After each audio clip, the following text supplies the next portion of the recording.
కాంగ్రెస్ సంవత్సర పాలనలో మార్పు అంటూ విగ్రహ మార్పుని తెలంగాణ తల్లి విగ్రహ మార్పుని చూస్తా ఉన్నాము. ఇదే అంశంపైన మాట్లాడదాం. మనతో మాట్లాడేందుకు ఉద్యమకారులు దాసోజు శ్రవణ్ ఉన్నారు. అన్న ఎట్లా చూస్తారు ప్రభుత్వం ఏదైతే ఇప్పుడు కొత్త లోగో ఏదైతే వస్తుందో ఒక విగ్రహ తల్లి ఎట్లా చూస్తారు? మోసం అండి. ఒక దుర్మార్గం. ఆధిపత్య అహంకారంతోటి ఇవాళ చరిత్ర మీద దాడి చేయొచ్చు. తెలంగాణ ఉద్యమ అస్తిత్వం పైన దాడి చేయొచ్చు. తెలంగాణ ప్రజల గుండెల్లో గూడు కట్టుకున్నటువంటి తెలంగాణ ప్రజలకు సబ్బండ వర్గాలకు స్ఫూర్తిదాయకంగా నిలిచి పల్లె పల్లెలో ఇవాళ తెలంగాణ తల్లి విగ్రహాలుంటే వాటినన్నిటినీ విధ్వంసం చేసి ఒక సాడిస్ట్ లెక్క, సైకోపాత్ లెక్క ఇవాళ ఈ ప్రభుత్వం వ్యవహరిస్తూ ఉంది. నేను తీవ్రంగా ఖండిస్తూ ఉన్నాను. ఒక ఉద్యమకారుడిగా ఖండిస్తూ ఉన్నాను. ఒక ప్రజాస్వామ్యవాదిగా ఖండిస్తూ ఉన్నాను. చరిత్రను నీ చరిత్రను సృష్టించుకో, కానీ ఉన్న చరిత్రను విధ్వంసం చేస్తే మూర్ఖత్వం కదా. రేవంత్ రెడ్డి ఒక కొత్త చరిత్ర సృష్టిస్తే ఆయన పోయిన తర్వాత కూడా భవిష్యత్ తరాలలో అరే రేవంత్ రెడ్డి ఆయన ఒక పెద్ద ఉద్యమం సృష్టించిండు, లేకపోతే ఒక పెద్ద పని చేసిండు, ఆ పెద్ద గుర్తు ఇది అని చెప్పని ఉండాలి. ఇది తెలంగాణ ప్రజల గుర్తు, ఇది కేసీఆర్ గుర్తు కాదు. ఇది కేసీఆర్ గారు స్ఫూర్తిదాత కావచ్చు, లేకపోతే దాన్ని ఫెసిలిటేట్ చేసి ఉండొచ్చు. కానీ ఈ ఈ ఈ తల్లి తెలంగాణ ప్రజలకు చైతన్యం ఇచ్చినటువంటిది, తెలంగాణ ఉద్యమానికి ఊతం ఇచ్చినటువంటిది, విశ్వాసం కల్పించినటువంటిది. దీని చుట్టూ ఒక జాగృతమైనటువంటి ఒక సమాజం నిలబడటం కోసం ఆ విగ్రహాన్ని ఏర్పరచుకుంటే, ఆ ఉద్యమ గుర్తును ఏర్పరచుకుంటే, చిహ్నాన్ని ఏర్పరచుకుంటే దాన్ని విధ్వంసం చేయడం అనేది మూర్ఖత్వం. నీ చరిత్ర నువ్వు సృష్టించుకో అంటే గత చరిత్రను నేను విధ్వంసం చేస్తా అని చెప్పని తెలంగాణ ఉద్యమం పైన కోపమా, తెలంగాణ పైన కోపమా, కేసీఆర్ గారి పైన కోపమా? మొత్తానికి మాత్రం ఒక దేవతామూర్తి విగ్రహాన్ని తీసి ఒక దొరసాని విగ్రహాన్ని తెలంగాణ తల్లి అని చెప్పి పెట్టేసిన ప్రయత్నం కనబడతా ఉంది. అత్యంత దుర్మార్గం. మళ్ళీ ఏదో సామాన్య మహిళ అని చెప్పని అంటూ ఉన్నారు. అది అత్యంత దుర్మార్గం అని నేను భావిస్తూ ఉన్నాను. అంటే ఇక్కడ కొత్త విగ్రహం మనం చూస్తా ఉన్నాం మార్పు ఇచ్చినటువంటి అందులో చేతి గుర్తు కావచ్చు, లేకపోతే తెలంగాణ తల్లి ఏదైతే బతుకమ్మ మనం ఎంతో సాంప్రదాయకం చూస్తాం వీళ్ళు ఎట్లా ఇప్పుడు రాష్ట్రమాత, తెలంగాణ తల్లి విగ్రహం అంటే రాష్ట్రమాత. ఆ రాష్ట్రమాత చేతిలో ఒక రాష్ట్ర పండుగ చిహ్నం, అది బతుకమ్మ పండుగ. బతుకమ్మ అంటే కులాలు, వర్గాలు అన్నిటికీ అతీతంగా మనమందరం కూడా పల్లె పల్లెన వాడన మనం ఆడుకునేటువంటి ఒక మన సంప్రదాయాన్ని ఉట్టిపడేటువంటి ఒక అద్భుతమైన ఒక పండుగ. ఆ పండుగను సంబంధించినటువంటి ఒక గుర్తుని వాళ్ళ అది ఆ రోజు కేసీఆర్ గారి ఆలోచన మేరకు కావచ్చు, అనేక మంది మేధావులు, కళాకారులు అందరూ కూడా కలిసి ఆలోచించి తీసుకున్నటువంటి అదొక బతుకమ్మ. ఆ బతుకమ్మ ఇవాళ లేకుండా చేసేసే ప్రయత్నం చేస్తున్నారు. దాని చేతిలో ఇవాళ సొంత పార్టీ యొక్క గుర్తును అభయహస్తం అని చెప్పని వాళ్ళ ముద్ర చూపెట్టే ప్రయత్నం చేస్తున్నారు. ఇట్లా కిరీటం ఉండదు. అరే కిరీటం నీకేందా కష్టం, నాకు అర్థం కావట్లేదు. ఇప్పుడు బతుకమ్మ పండుగ అంటాం అంటే ఎవరు? కనకదుర్గమ్మ పండుగ. అది బతుకమ్మ పండుగ అంటే కనకదుర్గమ్మ పండుగ. కనకదుర్గమ్మ కిరీటం ఉండదా? కిరీటం ఉండదా? లేకపోతే ఇవాళ భూమాత అంటే అని అంటాం మనం, కిరీటం లేదా? భారత మాత అంటాం, కిరీటం లేదా? ఆంధ్ర మాత కిరీటం లేదా? కన్నడ మాత కిరీటం లేదా? ఈయన ఏదో పెద్ద సామాజిక స్ఫూర్తి కలిగినోడు అన్నట్టు. వాస్తవానికి రేవంత్ రెడ్డి గారు ఇది ఒప్పుకున్నా ఒప్పుకోకపోయినా నాకైతే చూస్తే అది రాయలసీమ రెడ్డెమ్మ తల్లి లెక్క ఉన్నది తప్ప, ఒక గడిల దొరసాన లెక్క ఉంది తప్ప దేవత లెక్క లేదు. వారిని చూడండి మీరు, ఆ అమ్మవారిని చూడండి, కనకదుర్గమ్మ లెక్క కనబడతా ఉంది. మనం ఏ సరస్వతి తల్లో మహాలక్ష్మో లేకపోతే అష్టలక్ష్మమూర్తులు ఏది చూసినా అట్లే కనబడుతుంది. నువ్వు ఒక దేవత లెక్క ఉండాలా, స్ఫూర్తినివ్వాలా, ధైర్యం ఇవ్వాలా, అభయం ఇవ్వాలా అని చెప్పని ఆ రోజు ఉద్యమం ఎవడు కూడా తెలంగాణ ఉద్యమంలో సీరియస్గా పార్టిసిపేట్ అవుతున్నట్టుగా పరిస్థితులు లేవు. వాళ్ళందరికీ ఒక విశ్వాసం కల్పించడం కోసం, ఒక కాన్ఫిడెన్స్ కల్పించడం కోసం, ఒక స్థైర్యం కల్పించడం కోసం, ఒక స్ఫూర్తి కలిగించడం కోసం ఎట్లయితే కనకదుర్గమ్మ అసురులకు వ్యతిరేకంగా పోరాటానికి ఏదైనా పోరాటం పోతుంటే మనం కనకదుర్గమ్మ దండం పెట్టుకుంటాం. ఇవాళ కూడా తెలంగాణ ఆంధ్ర పెట్టుబడిదారులు కావచ్చు, ఆంధ్ర పాలకవర్గం కావచ్చు, తెలంగాణ ద్రోహులు కావచ్చు, వాళ్ళందరికీ వ్యతిరేకంగా తెలంగాణ ఉద్యమాన్ని బలంగా ముందుకు తీసుకెళ్లాలంటే మాకు ఒక స్ఫూర్తి కావాలని చెప్పని ఆ స్ఫూర్తిని పెట్టుకుంటే దాన్ని వాళ్ళ విధ్వంసం చేసేసి వాళ్ళ కిరీటం లేకుండా చేసి ఒక గడిల దొరసాని విగ్రహాన్ని ముందుకు పట్టుకొచ్చి ఇది సామాన్య మహిత అంటుండు. నేను ఒప్పుకునేవాడిని. ఒకవేళ నువ్వు చాకలేలమ్మ విగ్రహం పట్టుకొచ్చో, లేకపోతే బెలిలలిత విగ్రహం పట్టుకొచ్చో, ఇంకెవరిని అటువంటి వాళ్ళ విగ్రహాలు, నువ్వు గడిల దొరసానిని రాయలసీమ రెడ్డెమ్మ తల్లిని పట్టుకొచ్చి నువ్వు ఇవాళ తెలంగాణ సామాన్య మహిళ అని చెప్పని మమ్మల్ని మెప్పించే ప్రయత్నం చేస్తే మాకు కూడా కళ్ళు ఉన్నాయి కదా, మేము కూడా చూస్తూనే ఉన్నాం కదా. సమాజం అంటే తెలియనటువంటి వాళ్ళం కాదు కదా తెలంగాణ సమాజంలో. కాబట్టి ఇది మూర్ఖత్వం, ఇది చరిత్ర పైన దాడి. ఈ రకమైన ప్రయత్నాలు రేవంత్ రెడ్డి గారికి శోభనివ్వదు, ఆ ముఖ్యమంత్రి కుర్చీకి శోభనివ్వదు. నీకు అధికారం ఇచ్చింది కొత్త నీ చరిత్ర సృష్టించుకోమని చెప్పని, కాంగ్రెస్ పార్టీ చరిత్ర సృష్టించమని చెప్పని. కానీ గత చరిత్రల స్మృతులను, గత చరిత్ర పైన దాడి చేసేందుకు నీకు అధికారం ఇవ్వలేదు. అనేక వాగ్దానాలు ఉన్నాయి, వాగ్దానాలు అమలు చేయట్లేరు. పెన్షన్లు ఇవ్వట్లేరు, లేకపోతే నిరుద్యోగ భృతి ఇవ్వట్లేరు, రైతు భరోసా ఇవ్వట్లేరు, లేకపోతే కళ్యాణ లక్ష్మి ఇవ్వట్లేరు, తులం బంగారం ఇవ్వట్లేరు, కేసీఆర్ కిట్ అమలు చేయట్లేరు. ఇట్లా నేను చెప్పుకుంటే పోతే చాంతాడంతున్నాయి. అనేక వాగ్దానాలు చేసి అమలు చేయచేతగాక ఇవాళ చర్చను పక్కదోవ పట్టించే విధంగా చరిత్ర పైన దాడి, ఇదే దాడి చేసినాడు. సమ్మక్క సారక్కకు కాకతీయ కళాతోరణానికి పంచాయతీ పెట్టడం న్యాయమా చెప్పురి?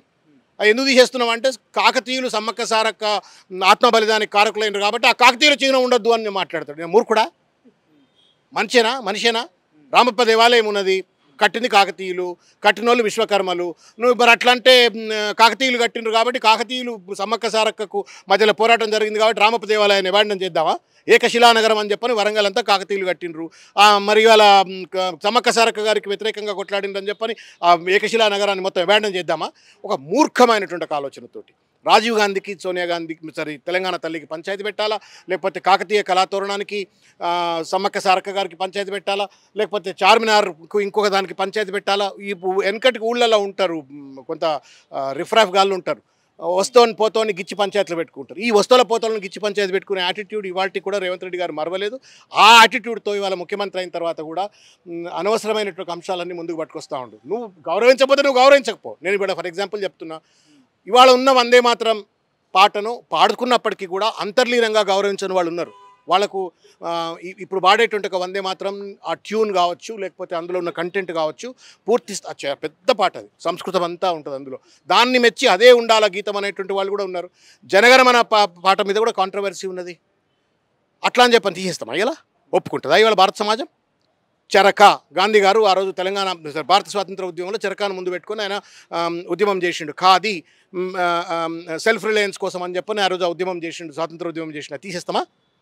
ఇవాళ నరేంద్ర మోడీ ఎట్లయితే అశోక స్తూపాన్ని ఏదైతే సోబర్ లైన్ ఒక రోరింగ్ లైన్గా మార్చేసి రోరింగ్ ఇండియా అని చెప్పని ఒక గాండ్రిస్తున్నటువంటి ఒక క్రూరత్వం ముట్టిపడేటువంటి ఒక సింహాలను తయారు చేసి అశోక స్తూపాన్ని మోడిఫై చేసి, ఎవరు అశోక స్తూపం అది? అశోకుడు నిర్మించినటువంటి ఒక అశోక స్తూపాన్ని, దాన్ని నరేంద్ర మోడీ గారు మోడిఫై చేసి పార్లమెంట్ మీద పెడితే ఎవరు దాన్ని మొట్టమొదటిగా వ్యతిరేకించినారు? కాంగ్రెస్ పార్టీ అధినేత్రి సోనియా గాంధీ, అధినేత రాహుల్ గాంధీ, మల్లికార్జున్ ఖర్గే, మొత్తానికి పెద్ద ఎత్తున కాంగ్రెస్ పార్టీలో ఉన్న వాళ్ళందరూ కావచ్చు, అనేక మంది పార్లమెంట్ సభ్యులందరూ కూడా దాన్ని వ్యతిరేకించినారు. ఇవాళ రేవంత్ రెడ్డి ఏం చేస్తూ ఉన్నాడు? రాహుల్ గాంధీ అడుగుజాడల్లో నడుస్తలే.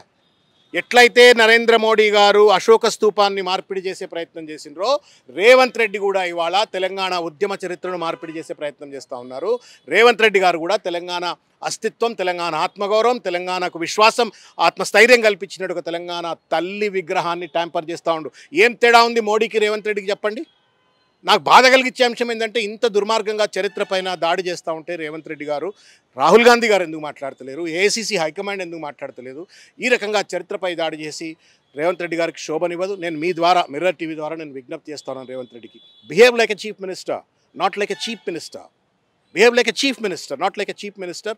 పనికిరాని అంశాలను ముందుకు పట్టుకొచ్చేసి నువ్వు ప్రజల మధ్యన వైషమ్యాలు రెచ్చగొట్టి ఏం సగదాన్ని బాధ అనిపిస్తూ ఉంది అలా. ఎందుకంటే ఆ విగ్రహం ఇవాళ వేల పల్లెల్లో ఇవాళ ఆ విగ్రహం ఉంది.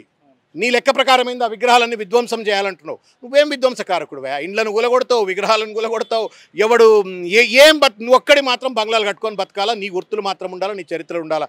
ఇది ఒక మూర్ఖమైనటువంటిది. దయచేసి ఈ మూర్ఖత్వాన్ని విడనాడాలని చెప్పని రేవంత్ రెడ్డి గారిని కోరుతా ఉన్నా. చరిత్రను ఎవడైతే భగ్నం చేసే ప్రయత్నం చేస్తారో వాళ్ళెవ్వరూ కూడా ప్రజలు కీర్తింపబడరు. ఇవాళ భారతదేశం మీద అనేక మంది గతంలో పొరుగు దేశాలకు సంబంధించిన వాళ్ళు దాడి చేసినప్పుడు ఏం చేసేవాళ్ళు? విగ్రహాలను కూల్చినారు వాళ్ళు. చాలా చోట్ల విగ్రహాలు కూల్చినారు. మా నల్లగొండలో పానగల్ దాకా వచ్చిండ్రు, కూల్చేసినారు. లేకపోతే మీరు ఎల్లోరా గుహలు చూడండి, లేకపోతే అజంతా, ఎల్లోరా, ఎక్కడెక్కడ పోయినప్పటికీ కూడా మీరు వాటిని విగ్రహాలు విధ్వంసం చేసినారు. ఎందుకు? సంస్కృతి పైన దాడి, చరిత్ర పైన దాడి, ఆనవాళ్ల పైన దాడి. అదే దాడి రేవంత్ రెడ్డి చేస్తూ ఉండు. నీకు వాళ్ళకేం తేడా? They are invaders. Are you an invader in Telangana? నీకేం సంబంధం తెలంగాణ ఉద్యమ చరిత్ర మీద దాన్ని విధ్వంసం చేయడానికి? నువ్వు తెలంగాణ ఉద్యమంలో లేవు. తెలంగాణ ఉద్యమం జరుగుతున్నప్పుడు తుపాకులు బట్టి నువ్వు మంది మీద తుపాకులు ఎక్కిపెట్టినటువంటి వాడు. నీకేం సంబంధం? కాబట్టి నేను రేవంత్ రెడ్డి గారికి విజ్ఞప్తి చేస్తా ఉన్నాను మీ ద్వారా, మీరు ముఖ్యమంత్రిగా వ్యవహరించండి, ముఖ్యమంత్రిగా వ్యవహరించకండి. ముఖ్యమంత్రిగా వ్యవహరించండి. ప్రజల యొక్క ఆలోచనలను, ఆకాంక్షలను, విశ్వాసాలపైన విధ్వంసం దాడి చేయకండి. బతుకమ్మని తీసేసి ఏం సైకో యాటిట్యూడ్ అది చెప్పండి. నాకు తెలుసు కొంతమంది మహబూబ్నగర్ ప్రాంతంలో కొన్ని విలేజ్లో రాయలసీమ అంచుల్లో ఉన్న వాళ్ళు ఆడుకోరంటారు. మరి నువ్వేమన్నా దానికి ఆ ఊర్లకు సంబంధించినాడు? ఆ బతుకమ్మ మీద ఎందుకు ఓపెన్ చూపెడుతున్నాడు? అంటే చరిత్ర తెలుసు అనుకోవచ్చా Revanth Reddy? I don't think is an illiterate. Is an illiterate. నేను అన్నా కదా, ఆయనకు విద్య లేదు, విజన్ లేదు, విజ్డమ్ లేదు. విద్య లేదు, విజన్ లేదు, విజ్డమ్ లేదు. అందుకే ఇవాళ ఈ రకంగా వ్యవహరిస్తూ ఉన్నారు. ఇది I been inspired with the statue. కోటాను కోట్ల మంది ఈ విగ్రహాన్ని తీసి స్ఫూర్తి పొందినారు. అరే మా తెలంగాణ తల్లి అని చెప్పని జై తెలంగాణ అని చెప్పని అక్కడ నిలబడి అరిచినారు. ఇవాళ నువ్వేం చెప్తున్నావు? ఇది కాదు ఇది అని చెప్తున్నావు. అంటే నా విశ్వాసం ఏంటి? నేను పిచ్చోడినా? 10 ఏళ్ళు నేను తెలంగాణ ఉద్యమంలో మమేకమై పనిచేసినాను. నేను తెలంగాణ ఈ తల్లి చుట్టూ తిరుగుతూ నేను జై తెలంగాణ అని తిరిగినాను. జయ జయ హే తెలంగాణ అని చెప్పని పాట పాడుకున్నా. ఇవాళ నువ్వేం చెప్తా ఉన్నావు? సగటు తెలంగాణ ఉద్యమకారుడు, తెలంగాణ ప్రజలంతా కూడా పిచ్చోళ్ళు, నువ్వు పెద్ద తెలివి కల్లోడివి, నువ్వు వచ్చి మాకు ఉద్యమానికి సంబంధం లేనివాడు వచ్చి తెలంగాణ తల్లి విగ్రహం చేస్తా అంటావు. ఒప్పుకుంటారా? ఎవడన్నా భారతమాత మారుస్తా అంటే, కరుణమాత మారుస్తా అంటే ఒప్పుకుంటారా? తెలుగు తల్లి విగ్రహం మారుస్తా అంటే ఒప్పుకుంటారా? నీ చరిత్ర సృష్టించమంటే ఉన్న చరిత్ర నాశనం చేసేవాడు మూర్ఖుడు, చంగీజ్ ఖాన్ లాంటి అని చెప్పి నేను భావిస్తాను.